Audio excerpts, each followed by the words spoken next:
my name is Chelsea, and today I'll be showing you the procedures of how to make the perfect omelet. I've worked in a restaurant for about 6 years, and I've learned the ins and the outs, and today I felt like I would demonstrate that to you for my How Does That Work project. Something so simple, but so complicated, yet at the same time. There's a technique to it, and maybe today's tips will help you. You can probably hear off to the side that I have some ham sizzling in a pan. First of all, how many people have heard breakfast is the most important meal of the day? I know I have. So why not make breakfast fun, filling, and delicious? Make that meal your most creative. But breakfast is always a great time. Breakfast food, is a great time to eat any time of the day. So tonight, that's what we're having for dinner. So over here, I have got my filling, and that's what you want to decide, is what do you want the filling of your omelet to be. Tonight I'm doing something really simple, just a standard ham and cheese. So I put my ham into a pot, which is over here as you can see, and that is currently browning. So that is the sizzling that you're probably hearing right now. The first step is also always to wash your hands, which I did before I started the video.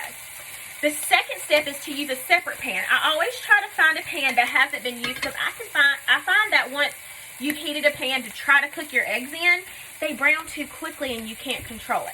So my next step is to light this pan. Well, that's warming up just a little bit. I'm going to coat that with a little bit of cooking spray. Now, in your eggs, you can season them however you want to. Today, we're just going to do a standard because I want to show you the best way to whip up your eggs for a light and fluffy egg or omelet. And then a great ratio of egg to filling, because you want to get that in every single bite that you do. So I believe my ham is browned enough, so I'm just going to turn that off. So my pan or my skillet is starting to heat up. I also, as a trick of the trade, add a little dab of butter. It gives it just a little bit more flavor, as well as help coat the pan so it doesn't stick. So you don't want your pan to get too entirely hot before you pour your omelet in. And trust me, there's a trick and it's coming. Even if your butter doesn't melt all the way before you put the eggs in there, those eggs will just soak up that flavor. So now we're going to whisk our eggs. I've already cracked 3, put salt and pepper and a little bit of onion powder. You can do it however you choose to, but you want to beat them till they're nice and fluffy and incorporated. So you don't want to be able to see the yellows or the whites of the eggs. You want them to be mixed together. And I also added a little splash of milk or heavy cream, which you can do as well. So my pan is nice and hot. And omelets are customizable. There's 1,000,003 ways to do them. I'm just choosing to do the simplest one. So my pan is nicely greased and buttered, and you're just going to pour your nice aerated eggs right into the pan. If for some reason you didn't whisk them well enough to begin with, just take your whisk or your fork and whisk them really quickly, and then they're going to start to form. I know you can probably see on the edges that they're beginning to form. So with that, you want to take your spatula. I try to find one, not necessarily a flat one, but try to find one like this. I have moved it. Okay, so as it starts to form on the outside, you want to continue to move this. This way your eggs don't burn.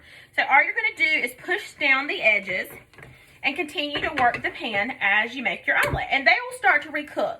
This just allows even cooking distributed through the eggs. It helps it not to stick. And also gets a little bit of that butter flavor that we had in there earlier as well. So once that's cooking, I'm going to start getting the rest of my objects together. So you have your ham, you have your cheese, which I have got sliced up as well. And once your omelet gets just about done, I move the top little layer around. So this is going to be nice and fluffy and cooked. So once you're just about done, I say about 80% done, you're going to take your egg, you're going to turn your skillet off, and you're going to start to add your eggs, your filling. So your ham and your cheese, and I use Velveeta slice today. So once that is all completed, you're just going to take one edge of your omelet, fold it over, and then slide it right into the plate. So there you have a demonstration of how to cook the perfect omelet in limited time, but it's still going to be great, taste great, and have a good bite and filling in every bite. I hope you learned something today, and maybe you can learn how to make your perfect omelet.